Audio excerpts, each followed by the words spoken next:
Здравейте! Имате задача да направите хидрография или също така наречено да получите терена на дъното на един водоем. За целта ви е необходим ехолот.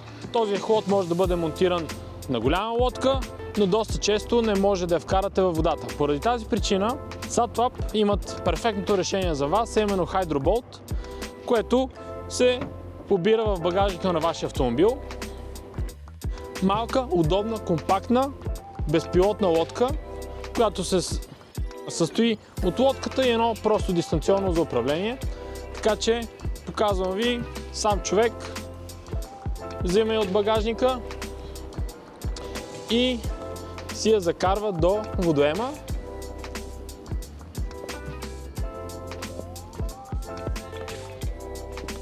Като двигателите са защитени, целият дизайн е измислен много хитро, така че да може да оставате на земята без допълнителни стойки, така че си я поставяте максимално близко до водната линия и сте готови за самото картиране. Следващата стъпка е с умното управление да дефинирате проект, какво искате да направите, какви са мисиите за чертане, имате опции за сигурност, но най-важното е да пуснете лодката в водоема, оставате дистанционното.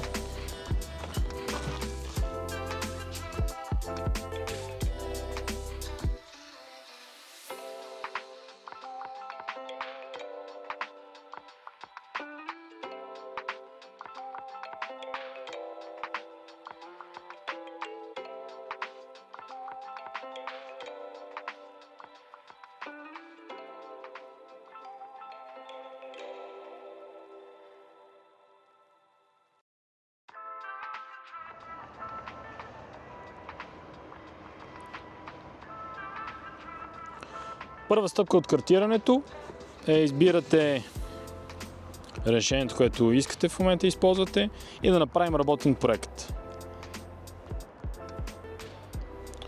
Казваме, че примерно ще кръстим проект HydroBolt.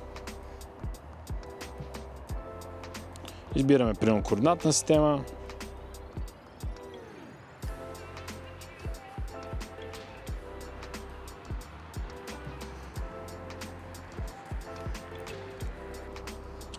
Втората много важна част от използването на всякакъв тип безпилотен дрон е да зададете точка на връщане или те наречения home point. Това се прави на Return, Design. Казвате позицията на лодката, натискате OK и сте създали точка на връщане.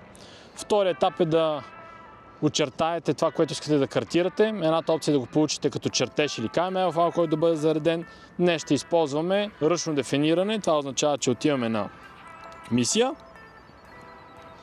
Auto и започваме на всеки 5 секунди да правим записа самата лодка и ръчно ще обиколим частта, която бихме искали да заснеем.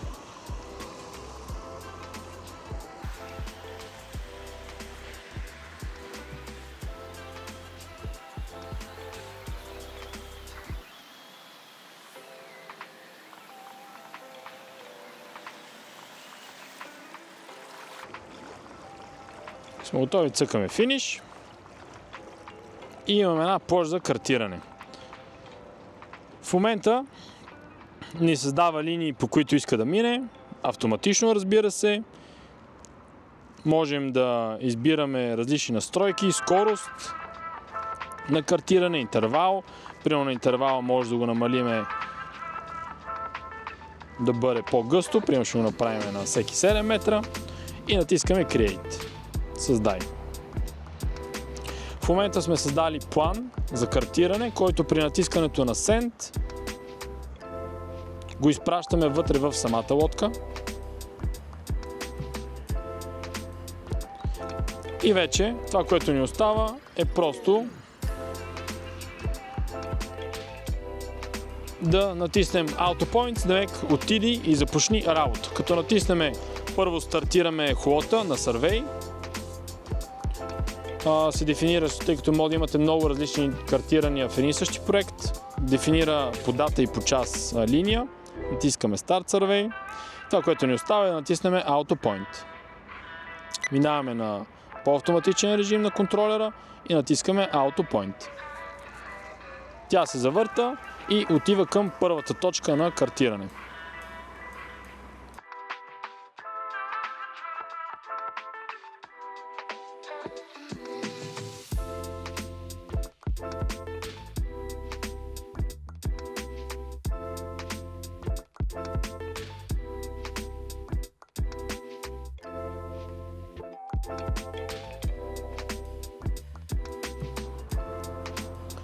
След приключване на мисията, всички данни са записани и просто се налага да си я приберем обратно. Минаваме горе на личен режим.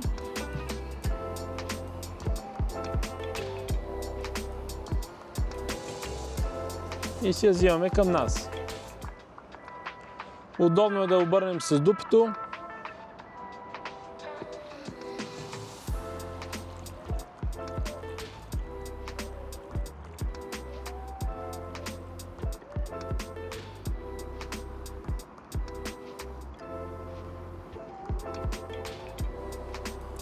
Оставате дистанционното.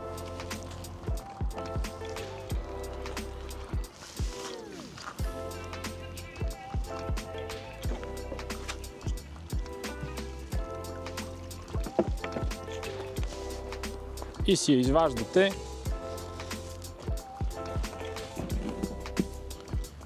на терена. В общи линии, това е всичко, което ви трябва, за да направите едно успешно картиране с Hydrobolt от SATLab и да си свършите максимално прецизно работата.